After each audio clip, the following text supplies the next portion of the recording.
में सबसे पहले बात करेंगे news 18 India diamond state summit में सीएम सम्राट चौधरी ने तेजस्वी के सिलेक्टेड सीएम वाले बयान पर करारा पलटवार किया है। सम्राट चौधरी ने कहा आरजेडी उन्हें सिलेक्टेड सीएम बताती है। सम्राट चौधरी ने कहा लालू प्रसाद जो सीएम बने थे वो सिलेक्टेड थे, राबड़ी देवी जब सीएम बनी तो वो भी सिलेक्टेड थी, तेजस्वी जब डिप्टी सीएम बने तो वो भी सिलेक्टेड ही थे। जिस परिवार में 3 सिलेक्टेड हों उन्हें दूसरे पर बोलने का हक नहीं है। सम्राट चौधरी ने कहा कि उन्हें 206 विधायकों का समर्थन हासिल है। कि राजनीति में हम लोग देखते थे बड़े बड़े लोगों को, अब तो उनका पूरा परिवार हमको सिर्फ टारगेट करके ही राजनीति कर सकता है, इससे ज्यादा कुछ बचा नहीं है। लोग कहते हैं कि सिलेक्टेड सीएम है सम्राट चौधरी। मैं सिर्फ इतिहास के पन्ने में एक वर्ड आपको बताता हूं। लालू जी जब मुख्यमंत्री बने थे तब वो सिलेक्टेड थे, राबड़ी देवी जी जब मुख्यमंत्री बनी थी तब सिलेक्टेड थे, और तेजस्वी यादव जब उप मुख्यमंत्री बने थे तब भी सिलेक्टेड थे। जिस परिवार में 3 सिलेक्टेड हो उसको दूसरे पे बोलने का हक है क्या? अरे मैं तो पार्टी ने मौका दिया, मैं स्पष्ट मानता हूं भारतीय जनता पार्टी की विचारधारा, एनडीए की विचारधारा, मोदी जी और नीतीश जी का आशीर्वाद और तमाम विधायकों का समर्थन किसी को मुख्यमंत्री बनाता है। यही लोकतंत्र है। यहां जनता सीधे मुख्यमंत्री नहीं चुनती है, प्रधानमंत्री नहीं चुनती है। यहां लोकतंत्र है, विधायक चुने जाते हैं, विधायक तय करते हैं मुख्यमंत्री कौन होगा। हमको आज भी 206 एमएलए का समर्थन है। जीत के तो मैं 202 ही आया था। एकदम गलतफहमी में मत रहिएगा, पता चलेगा कि इतिहास के पन्ने में आप चले गए। सीएम सम्राट ने एक बार फिर कहा वो क्राइम, करप्शन और कम्युनलिज्म से कोई समझौता नहीं करेंगे। सम्राट चौधरी ने CCC जारी रहेगा ऐसा बयान भी दिया। सीएम ने कहा वो हर एक 36 घंटे के भीतर एक भ्रष्टाचारी को जेल में डालते हैं। सीएम ने एक बार फिर कहा अपराधी को बिहार छोड़ना पड़ेगा, अपराधी को नेपाल भागना पड़ेगा, बिहार में भला नहीं होने वाला है। हम आगे बढ़ रहे हैं, आगे कई चीजों को काम करना है और हम लोगों का स्पष्ट मानना है क्राइम से समझौता नहीं हो सकता है, ना क्राइम से, ना कम्युनलिज्म से, ना करप्शन से। ये CCC जारी रहेगा और इस अभियान पर आप देखते होंगे प्रत्येक 36 घंटे के अंदर एक भ्रष्टाचारी को मैं जेल के अंदर डालता हूं। और मैंने साफ संदेश दिया है, नीतीश जी का सुशासन स्पीडी ट्रायल से लेकर कार्रवाई तक चला है। मैं उससे थोड़ा और टफ होकर मैंने कहा है कि अपराधी को बिहार छोड़ना होगा, रहना है तो सुधर कर रहिए, नहीं तो नेपाल निकल जाइए, दूसरे किसी प्रदेश निकल जाइए, भगवान भला करेगा, बिहार में आपका भला नहीं होने वाला है। सीएम सम्राट ने news 18 India diamond state summit में रोजगार को लेकर भी बड़ी बात कही। उन्होंने कहा कि 20 नवंबर को सरकार का 1 साल पूरा होने पर बिहार में 5 लाख करोड़ का निवेश जमीन पर उतरे, तभी हम आगे बढ़ पाएंगे। सम्राट ने कहा कि बिहारी को बिहार में पढ़ाना, बिहारी को बिहार में उद्योग धंधे कराना और बिहारी को बिहार के अंदर रोजगार दिलाना सरकार का मकसद है कि 20 नवंबर को एनडीए की सरकार का 1 साल पूरा होगा और उस दिन लगभग 5 लाख करोड़ जमीन पर उतरे प्राइवेट स्तर पर। सरकार तो 3,47,000 करोड़ लगाएगी, लेकिन प्राइवेट स्तर पर हम लगाएं तब तो आगे बढ़ पाएंगे, क्योंकि रोजगार भी हमारे लिए बड़ा विषय है। इसलिए मैंने शुरू में कहा बिहारी को बिहार में पढ़ाना, बिहारी को बिहार में उद्योग धंधे कराना और बिहारी को बिहार के अंदर रोजगार दिलाना ही हमारी सरकार का मकसद है। क्योंकि बिहार के लोग जब तक बिहार में इंडस्ट्री के साथ साथ रोजगार नहीं करेंगे तब तक आगे हम नहीं बढ़ पाएंगे। बढ़ते हैं आगे। बांकीपुर से बीजेपी प्रत्याशी नीरज कुमार सिन्हा के समर्थन में जेडीयू के राष्ट्रीय कार्यकारी अध्यक्ष संजय झा और स्वास्थ्य मंत्री निशांत कुमार ने प्रचार किया। दोनों नेताओं ने नीरज के समर्थन में जनता से वोट मांगा। इस दौरान मंच पर जेडीयू के दिग्गज नेता मौजूद रहे। प्रचार के दौरान एनडीए कार्यकर्ताओं का जोश काफी हाई दिखा। चुनाव प्रचार के बाद संजय झा ने कहा, एनडीए ने इलाके में विकास के लिए काफी काम किया है। एनडीए प्रत्याशी बड़े अंतर से जीतेंगे। तो स्वास्थ्य मंत्री निशांत कुमार ने भी बांकीपुर की जनता से नीरज कुमार सिन्हा को जिताने की अपील की। चुनाव प्रचार बहुत अच्छे तरीके से चल रहा है। पटना के लोगों ने देखा है कि एनडीए सरकार ने किस तरह यहाँ काम किया है, चाहे वो सड़क हो, चाहे बिहार म्यूजियम हो, चाहे पटना एयरपोर्ट हो, चाहे मेरीन ड्राइव जिसको कहते हैं जेपी गंगा से, एक एक चीज़ आप देखें। और सबसे बड़ी बात है शांति, पीस, जो पटना के लोगों ने देखा है। पटना कभी शांति तो रहता नहीं था नीतीश जी से पहले। और आगे जो पटना का एक्सपेंशन हो रहा है, नया टाउनशिप, सारा चीज़ लोगों के बीच में है। और यहाँ के जो विधायक रहे नितिन नवीन जी, बहुत पॉपुलर विधायक रहे, मंत्री रहे, और वो राष्ट्रीय अध्यक्ष बन गए। ये सबसे बड़ी प्रतिष्ठा और खुशी की बात है बिहार के लोगों के लिए। तो मुझे लगता है बहुत बड़े मार्जिन से यहाँ एनडीए के प्रत्याशी जीते। पटना की जनता से आह्वान करता हूँ कि वो हमारे भाजपा के प्रत्याशी श्री नीरज कुमार जी को भारी मतों से जितवाएं और हमारे गठबंधन को और मजबूत कराएं। चुनाव प्रचार है, जब शाम का हालत ये है तो सुबह का आलम क्या होगा। इतना बढ़िया प्रचार चल रहा है। जेडीयू का एक एक कार्यकर्ता, एनडीए का सभी कार्यकर्ता, एक एक कार्यकर्ता लगे हैं, घर घर जा रहे हैं, लोगों से संपर्क कर रहे हैं। लोगों का आश्वासन, प्यार एनडीए के प्रत्याशी नीरज जी को मिल रहा है। 30 तारीख को 2 नंबर पर कमल का बटन दबाएंगे और नीरज भैया जीत के जाएगा। जनता दल यूनाइटेड के राष्ट्रीय अध्यक्ष और पूर्व सीएम नीतीश कुमार वैशाली पहुंचे, जहां उन्होंने ऐतिहासिक बुद्ध सम्यक दर्शन संग्रहालय सह स्मृति स्तूप का मुआयना किया। इस दौरान बौद्ध भिक्षुओं ने वैदिक और बौद्ध परंपराओं के अनुसार भगवान बुद्ध की प्रतिमा स्थल पर पूजा अर्चना संपन्न कराई। संग्रहालय पहुंचने पर जेडीयू प्रदेश अध्यक्ष उमेश कुशवाहा और वैशाली विधायक सिद्धार्थ पटेल ने बुके और शॉल भेंट कर उनका स्वागत किया।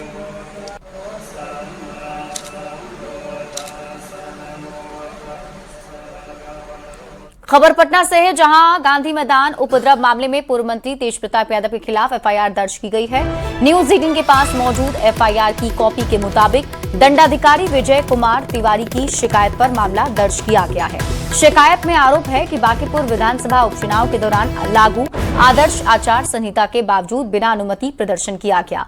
एफआईआर में दावा किया गया है कि भीड़ ने पुलिस पर पथराव और लाठी डंडों से हमला भी किया, जिसमें गांधी मैदान थानाध्यक्ष समेत कई पुलिसकर्मी घायल हो गए। शिकायत में तेजप्रताप यादव और करीब 1000 अज्ञात लोगों के खिलाफ कानूनी कार्रवाई की मांग की गई है।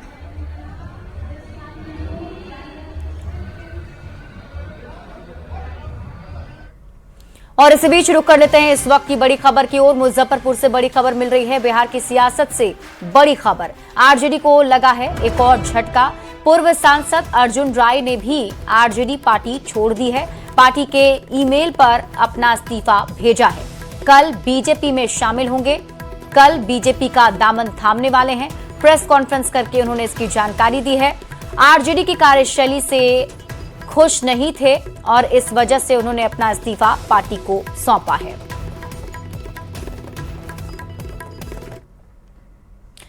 तो आरजेडी की कार्यशैली से नाराज होकर पार्टी को इस्तीफा सौंपा गया है। ईमेल के जरिए आरजेडी नेता ने अपना इस्तीफा दिया है। मुझे काम करना है लोगों के विकास और कल्याण के लिए। इसमें आज के दौर में एक ही जगह है जो भारतीय जनता पार्टी के नेतृत्व में दिल्ली और बिहार में सरकार चल रही है, वो डेमोक्रेटिक सरकार है। आपने देखा है कि जब लोग सड़क पर आए डिमांड के लिए तो माननीय प्रधानमंत्री जी ने तुरंत लोग जन आकांक्षाओं के अनुकूल शिक्षा मंत्री का इस्तीफा लेते हैं, उनके मांग को मानते हैं और छात्र नौजवान खुशी खुशी से झूमते हुए चले जाते हैं। बिहार में इतने आंदोलन हुए, पुलिस ने जो रोल निभाया है वो सम्राट चौधरी जी के नेतृत्व में काबिले तारीफ है। कहीं पर पुलिस ने हिंसक रूप नहीं अख्तियार किया और एक ऐसा डेमोक्रेसी का नमूना पेश हुआ है बिहार में जो वर्षों वर्षों तक याद किया जाएगा। सम्राट चौधरी जी बेहतर बिहार में काम कर रहे हैं, कानून का राज स्थापित है, सहयोग के माध्यम से हर व्यक्ति अपनी समस्या रख सकता है और टाइम बाउंड है उसके निदान के लिए। ये बहुत ही बेहतर गुड गवर्नेंस का है और गुड गवर्नेंस में काम करने की हमें पहले से आदत रही है। इसलिए मैंने तय किया है कि राष्ट्रीय जनता दल से खुद को अलग करके जहां गुड गवर्नेंस और विकास के काम हो रहे हैं वहां पर काम करना है। बढ़ेंगे आगे, बात अगली खबर की। भरत तिवारी की मां ने प्रशांत किशोर को लेकर बड़ा खुलासा किया है। भरत की मां का दावा है कि प्रशांत किशोर ने उन्हें 15 दिन में इंसाफ दिलाने का भरोसा दिलाते हुए बांकीपुर उपचुनाव में प्रचार के लिए कहा था, लेकिन भरत तिवारी की मां ने इससे इनकार कर दिया। भरत की मां ने कहा उन्हें अब भी सीएम सम्राट चौधरी से इंसाफ का भरोसा है। बांकीपुर जीतने के लिए पीके, ये कैसी शर्त? भरत एनकाउंटर को भुनाना चाहते थे पीके। भरत की मां से क्यों करवाना चाहते थे प्रचार? प्रशांत किशोर, हाँ प्रशांत किशोर क्या बोले थे? बोल रहा है ना कि मम्मी जी को प्रचार करने के लिए, बोले कि नहीं जाएंगे। भरत तिवारी के परिजनों ने पिछले दिनों सीएम सम्राट चौधरी से मुलाकात की थी, जिसका एक्सक्लूसिव वीडियो सामने आया है। बीजेपी सांसद मनोज तिवारी की पहल के बाद भरत तिवारी के परिजनों ने सीएम से मुलाकात की। वहीं मनोज तिवारी के साथ बातचीत में परिवार ने जन सुराज के संयोजक प्रशांत किशोर पर बेहद गंभीर आरोप लगाया है।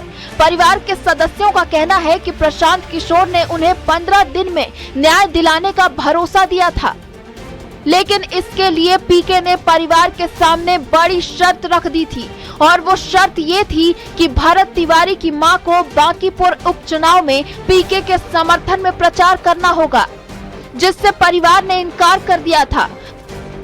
भरत की मां आशा देवी और परिवार के सदस्यों का आरोप है कि प्रशांत किशोर ने 15 दिन में न्याय दिलाने के नाम पर बरगलाने की कोशिश की थी।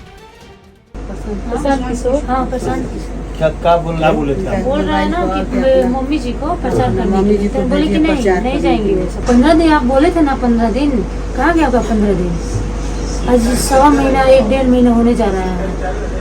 उनको बुला करके अपने आवाज पे कहाँ आवाज पे बुलाए थे? वो कहाँ गए थे? बेटा और बुला करके हम गए थे। प्रशांत किशोर बोलते ये तो इतना झूठ बोल रहे हैं। 15 दिन हो गए तो बोले कि हमारे लिए प्रचार कर। हालांकि भरत तिवारी की मां ने मुख्यमंत्री सम्राट चौधरी पर भरोसा जताया और उनसे मुलाकात कर पूरी बात बताई। भरत की मां आशा देवी ने कहा कि उन्हें मुख्यमंत्री पर पूरा भरोसा है, बेटे को न्याय मिलेगा। मुख्यमंत्री जी के बता दे लेबे अपन को पीड़ा से बता लेबे और वहां के साथ विश्वास बा मुख्यमंत्री। प्रशांत किशोर पर भरत तिवारी के परिवार और मां के आरोपों को लेकर बीजेपी सांसद मनोज तिवारी ने भी कड़ी प्रतिक्रिया दी है। मनोज तिवारी ने कहा जब वे भरत की मां को मुख्यमंत्री से मिलवाने ले गए थे तो उन्होंने इस बात का खुलासा किया था कि प्रशांत किशोर ने भरत तिवारी की मां को चुनाव प्रचार के लिए कहा था।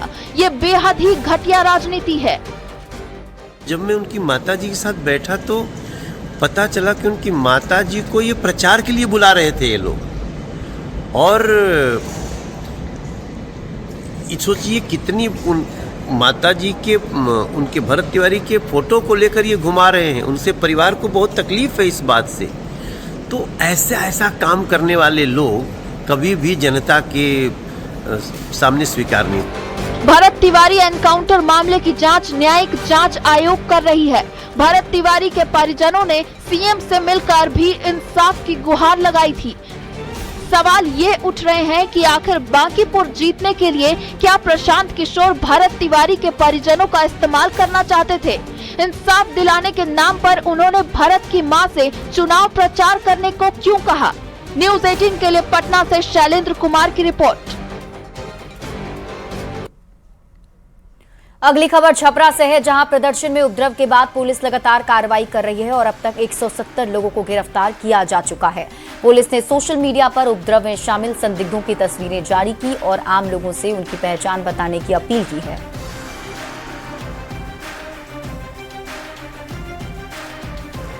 जो छात्रों का धरना प्रदर्शन था, उसमें कुछ असामाजिक तत्व लोग, जिनको शिक्षा से कोई मतलब नहीं था, वो लोग घुस गए थे और उन लोगों ने बेसिकली उपद्रव किया है।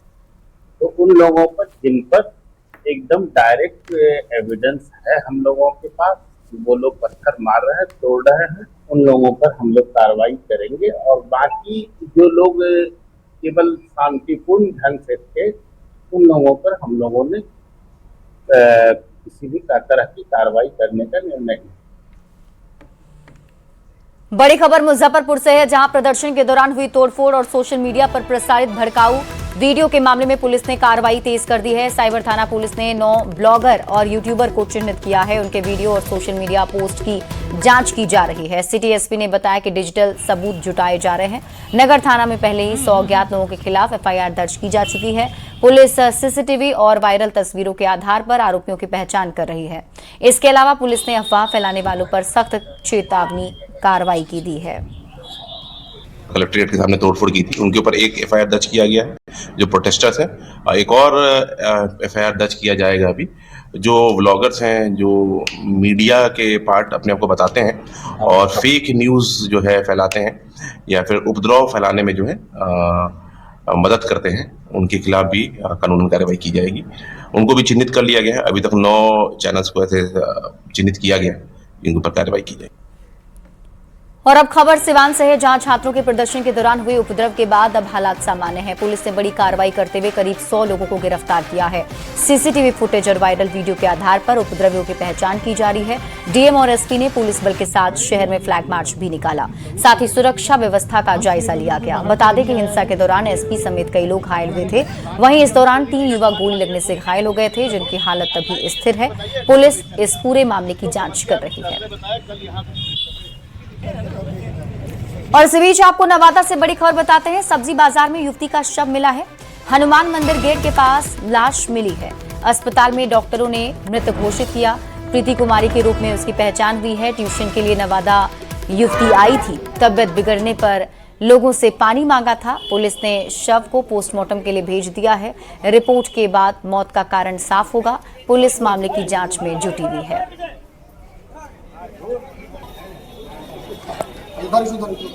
और अब खबर मोतिहारी से, जहां साइबर थाना पुलिस ने 2 साइबर ठगों को गिरफ्तार किया है। गिरफ्तार आरोपियों की पहचान प्रिंस कुमार और पंकज कुमार के रूप में की गई। पुलिस के मुताबिक दोनों ठग लोगों के बैंक खाते खुलवाकर उनमें साइबर ठगी की रकम मंगवाते थे और खाता धारकों को 10% कमीशन देते थे। बता दें कि पुलिस को यूपी के मुजफ्फरनगर से सूचना मिली थी, जिसके आधार पर जांच आगे बढ़ी, जिसके बाद पूर्वी चंपारण के संग्रामपुर और मलाही में छापेमारी कर दोनों आरोपियों को गिरफ्तार किया गया।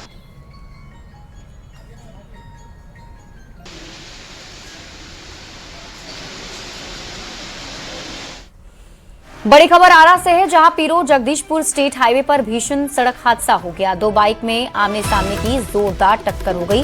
हादसे में 3 लोगों की दर्दनाक मौत हो गई है। 3 लोग गंभीर रूप से घायल बताए जा रहे हैं। घटना की सूचना मिलते ही पुलिस मौके पर पहुंची और स्थानीय लोगों को मदद के लिए घायलों को अस्पताल में भर्ती कराया गया है। फिलहाल पुलिस मामले की जांच में जुटी हुई है।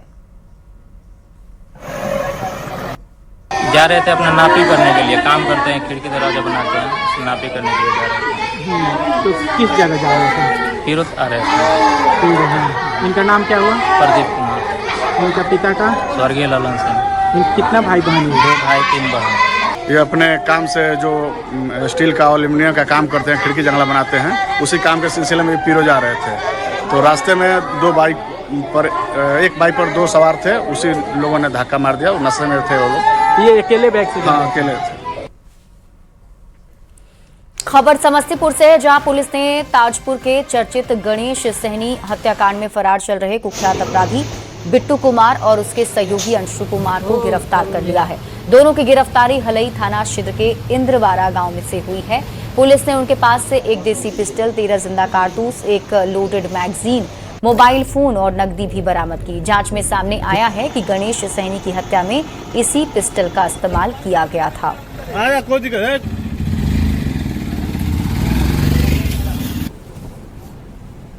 जिनकी तलाश समस्तीपुर पुलिस को काफ़ी लंबे समय से थी, उनको हथियार के सहित गिरफ्तार किया गया है।